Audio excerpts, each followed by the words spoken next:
In this video, I'm going to show you how you can easily pin or unpin a conversation on the Messages application on your iPhone. Be sure to watch the video to the very end so you don't make any mistakes.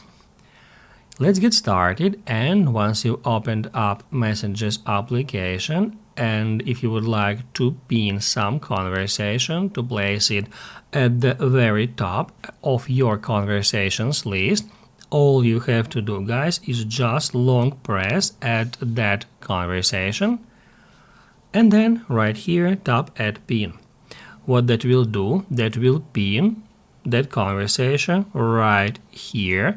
Now it looks like a circle, by tapping on which we can enter a conversation with that user.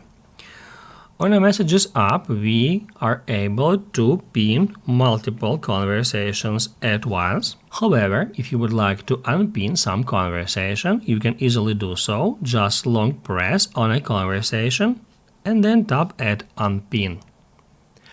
If you would like to bulk pin or unpin multiple conversations in the easiest way, tap right here at Edit and then select Edit Pins.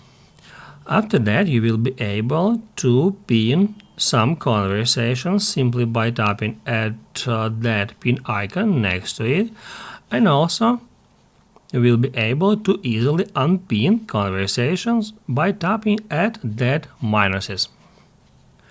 To save the changes, don't forget to tap at Done. If this video helped you out, don't forget to hit the like button.